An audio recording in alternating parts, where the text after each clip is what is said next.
Hello everyone, मैं मीनाक्षी बजाज एक बार फिर आप सबका वेलकम करती हूं अपने चैनल पर।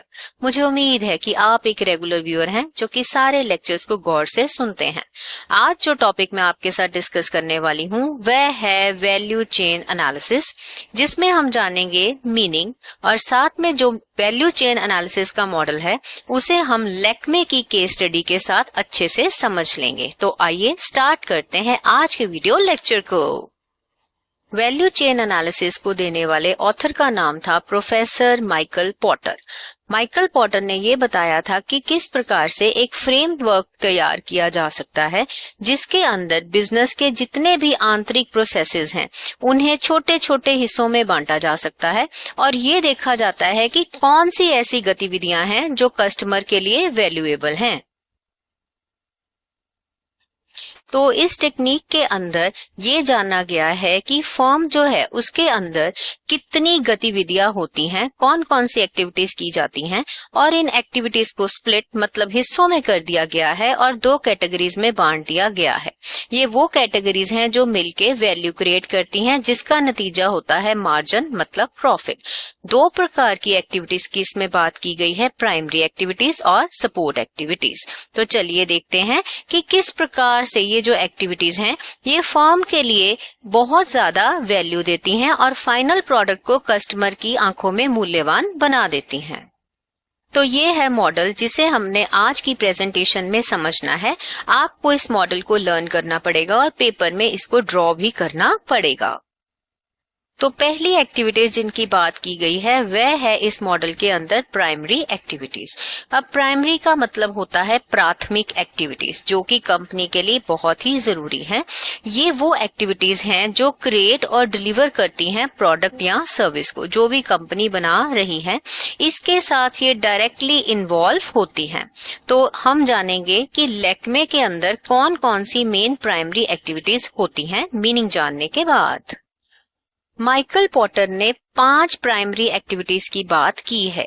तो जिसके अंदर सबसे पहली प्राइमरी एक्टिविटी जिसकी बात की गई है वह है इनबाउंड लॉजिस्टिक्स।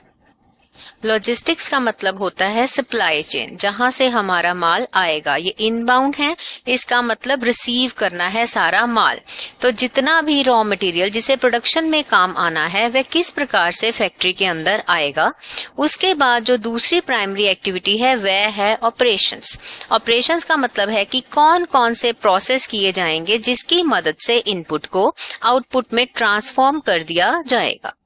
आउटबाउंड लॉजिस्टिक्स, इसके अंदर ये देखा गया है कि जब एक बार फाइनल माल बन गया तो उस फाइनल माल को स्टोर कहाँ पे करना है और साथ के साथ उसे डिस्ट्रीब्यूट मतलब किस प्रकार से सप्लाई चेन बनानी है कि माल कस्टमर तक समय पर पहुंच जाए। अब जैसे कि मैंने आपको बोला था कि इस टॉपिक को मैं आपको एक्टिविटी यानी कि एक केस स्टडी के साथ ही समझाऊंगी। तो अब देखते हैं कि इनबाउंड लॉजिस्टिक्स में लैक्मे क्या करता है। तो लैक्मे इस प्रकार के इंग्रेडिएंट्स की सोर्सिंग करता है जिससे वह नए नए तरह के प्रोडक्ट बना पाए जो कि स्किन व्हाइटनिंग के लिए, हाइड्रेशन के लिए, जो कि इंडियन क्लाइमेट के हिसाब से हो उसके अनुकूल हो। जिसमें एग्जाम्पल आ जाती है लैक्मे के परफेक्ट रेडियंस रेंज की। ऑपरेशंस में लैक्मे के अंदर 300 से ज्यादा प्रकार के प्रोडक्ट्स बनाए जाते हैं। तो सबके लिए अलग अलग प्रोसेस बनाए गए हैं। सबसे पॉपुलर जो प्रोडक्ट्स हैं जिनकी प्रोसेसिंग की बहुत तारीफ की जाती है वह है लैक्मे 925 रेंज, लैक्मे के एब्सोल्यूट रेंज और लैक्मे एनरिच। आउटबाउंड लॉजिस्टिक्स का मतलब है कि माल को किस प्रकार से कस्टमर तक पहुंचाना है। तो उसके लिए लैक्मे के पास है डिपार्टमेंटल स्टोर्स के साथ रिलेशन यानी मॉडर्न रिटेल वाले अच्छे डिपार्टमेंटल स्टोर्स, ई कॉमर्स के जितने प्लेटफॉर्म्स हैं जिसमें अमेजॉन, नायका, मिंत्रा, साथ ही साथ लैक्मे की अपनी भी वेबसाइट है जहां से वह अपने प्रोडक्ट को कस्टमर तक पहुंचा देते हैं। अब हम आ चुके हैं चौथी प्रकार की एक्टिविटी के ऊपर।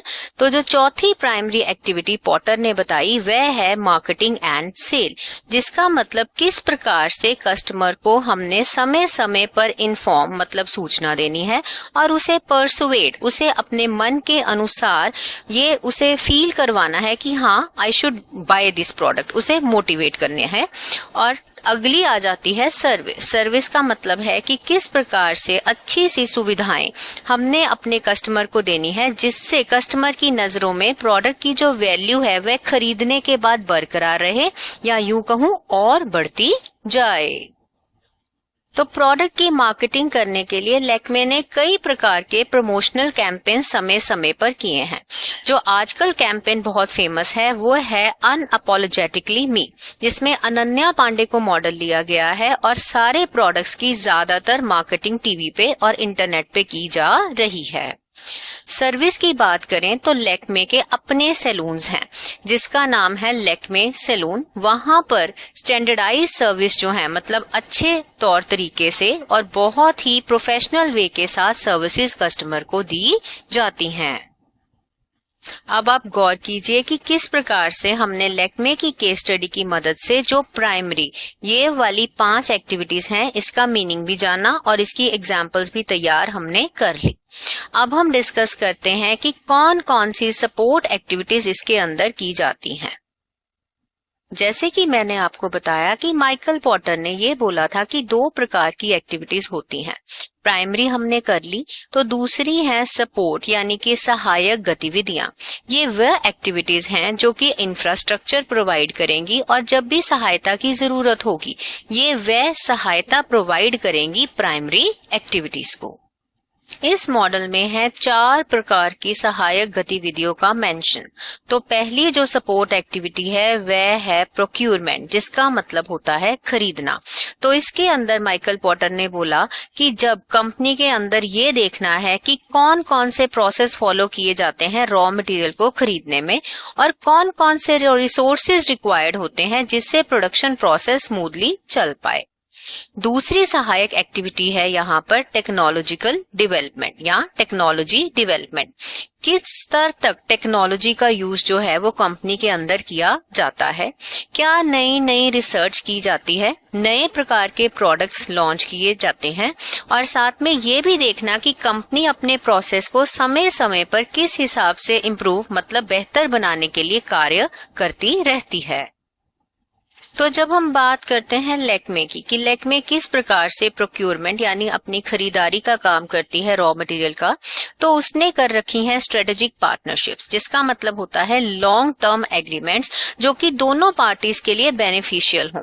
दोनों अलग अलग ऑर्गेनाइजेशंस हैं बट दोनों एक ही गोल के लिए काम कर रही हैं, जो कि इनोवेशन या मार्केट एक्सपैंड करना या रिसोर्सेज को शेयर करना। तो उनकी बहुत सारी स्ट्रेटेजिक पार्टनरशिप्स हैं अपने सप्लायर्स के साथ, जिससे सामान जो है वो उनको स्टेडिली मतलब लगातार मिलता रहता है और जो भी उनको इंग्रेडिएंट्स चाहिए वह समय पर उनके सप्लायर्स उन्हें उपलब्ध करा देते हैं। तो चाहे लैक्मे की सीसी क्रीम्स हो या मैट लिपस्टिक्स हो या 9 to 5 रेंज हो, सबके लिए इंग्रेडिएंट्स के प्रोक्यूर करने के लिए उन्होंने सप्लायर्स जो हैं उनके साथ लॉन्ग टर्म एग्रीमेंट्स कर रखे हैं। अपनी कंपनी के अंदर टेक्नोलॉजी को हमेशा ही बहुत ज्यादा इंपॉर्टेंस दी है लैक्मे ने और वो कॉन्स्टेंटली मतलब लगातार नए नए फॉर्मूलाज लॉन्च करते रहते हैं। मैट लिपस्टिक्स में, लाइट वेट फाउंडेशंस में, सनस्क्रीन्स में, लॉन्ग लास्टिंग मेकअप में और साथ के साथ हर एक जो प्रोडक्ट है वो इंडिया का जैसा भी वेदर हो उस कंडीशन को सूटेबल बनाने के लिए बनाया गया है। तीसरी सहायक गतिविधि है ह्यूमन रिसोर्स मैनेजमेंट। हम सबको पता है कि कंपनी के अंदर किस प्रकार से हम ऑर्गेनाइजेशन में अपने ह्यूमन रिसोर्सेज यानी लोगों की कद्र करते हैं, जिसमें सब कुछ आ जाएगा रिक्रूटमेंट प्रोसेस, उनको ट्रेनिंग देना, जो ऑलरेडी हमारे पास एग्जेक्टिव्स हैं उनके लिए नए नए डेवलपमेंट प्रोग्राम्स भी बनाना। फिर आ जाता है हमारी लास्ट सपोर्ट एक्टिविटी जो कि है फर्म का इंफ्रास्ट्रक्चर, जिसमें आ जाता है ऑर्गेनाइजेशन का ढांचा यानी स्ट्रक्चर कैसा है, मैनेजमेंट किस प्रकार से की जाती है, फाइनेंसेस मतलब कितना पैसा है कंपनी के पास और लीगली जो कंपनी है वह कितनी स्ट्रांग है, लाइसेंस उसके पास है कि नहीं।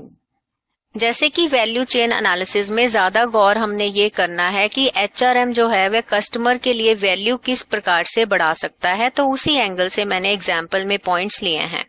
इन्होंने अपने ब्यूटिशियंस को, जैसे कि जो उनके सैलून का स्टाफ है, उसको बहुत ज्यादा ट्रेनिंग दी है। काउंटर्स पर ब्यूटी एडवाइजर्स होंगे, मतलब अगर आप लैक्मे के प्रोडक्ट लेने जाते हैं तो आप ये पाएंगे कि वहां पर स्टाफ अवेलेबल होगा जो कि आपको आपके अकॉर्डिंगली, आपकी स्किन टाइप के अकॉर्डिंगली आपको सजेस्ट करेगा।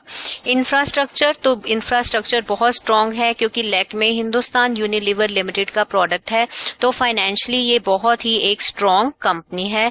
प्रोफेशनली मैनेज है ये कंपनी और साथ में एडमिनिस्ट्रेटिवली भी बहुत ही अच्छे ढंग से कंपनी को चलाया जा रहा है।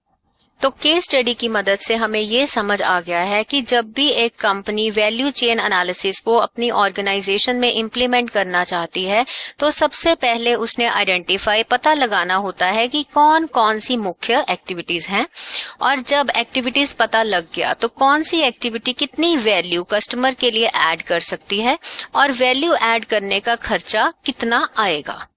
किस प्रकार से हम कॉम्पिटिटिवली दूसरे प्रोडक्ट्स के आगे, यानी अपने कंपटीटर के प्रोडक्ट्स के आगे निकल सकते हैं। अपॉर्चुनिटीज को समय पर भाप लेना, जैसे लैक्मे ने अब नए हाया रेंज निकाली है जिसके अंदर हाया मैट लिपस्टिक्स लॉन्च की गई हैं जिसका ट्रेंड है, तो कॉम्पिटिटिवली दूसरे को पीछे छोड़ने का कोई भी मौका ना छोड़ना।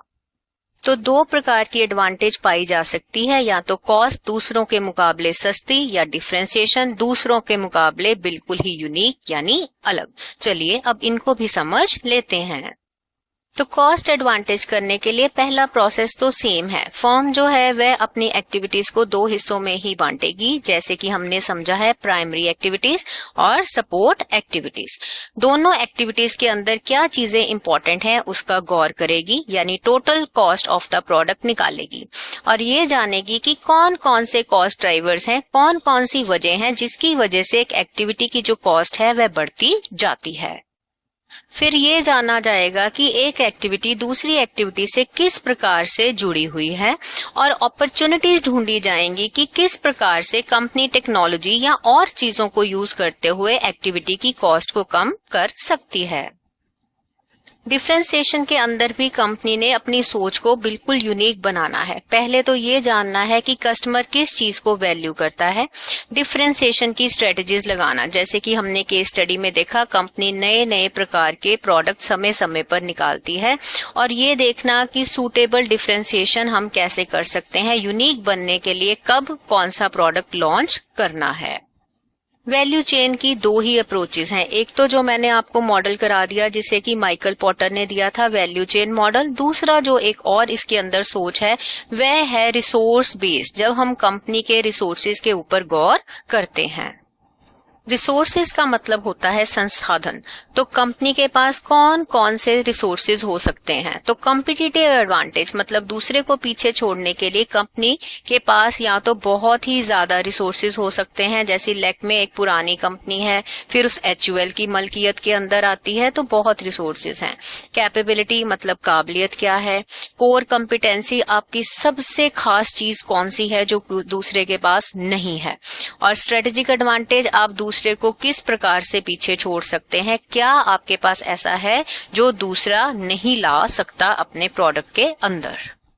वैल्यू चेन एनालिसिस एक बेहतरीन मॉडल है पर इसके अंदर भी कुछ एक कमियां हैं, जैसे कि इसके अंदर ज्यादा ध्यान जो है वो अंदरूनी एक्टिविटीज के ऊपर दिया गया है, बाहर के एनवायरनमेंट की स्टडी नहीं है। और कस्टमर की आंखों में क्या चीज वैल्यू क्रिएट करती है इसे भांपना बहुत ही डिफिकल्ट है। इसका लिमिटेड स्कोप है, हर प्रकार की इंडस्ट्री इसको नहीं लगा सकती। वैल्यू चेन एनालिसिस एक बहुत ही ज्यादा समय लेने वाली एक्टिविटी है। इसमें कॉस्ट रिडक्शन के ऊपर बहुत ध्यान दिया गया है। इसमें ये बोला गया है कि जो एक्टिविटीज वैल्यू नहीं देती उन्हें तुरंत बंद कर देना चाहिए। तो एक्टिविटीज को तुरंत बंद कर पाना मुमकिन नहीं है। और लास्ट में इसका स्कोप लिमिटेड है क्योंकि एक्टिविटीज को सिर्फ दो ही हिस्सों में बांटा गया है, प्राइमरी एंड सपोर्ट एक्टिविटीज। तो जैसे कि डायग्राम के अंदर दिखाई दे रहा है, दो प्रकार की एक्टिविटीज हैं और ये जितना हिस्सा है ये सारा कॉस्ट का हिस्सा है। और अगर कंपनी जो है इसके आगे ये वैल्यू है जो पैसा कस्टमर देने को तैयार है, तो ये बीच का ट्रायंगल है कंपनी का मार्जिन प्रॉफिट। कॉस्ट जितनी कम होती जाएगी, प्रॉफिट का जो यहाँ पर ट्रायंगल है वह उतना ही वाइडन होता जाएगा। तो ज्यादा ध्यान है कॉस्ट को कम करने के ऊपर। तो ये था हमारा आज का लेक्चर। तो मुझे उम्मीद है कि लेक्मे की केस स्टडी के साथ ही आपको टॉपिक अच्छे समझ आ गया होगा। थैंक यू, मिलते हैं बहुत जल्द।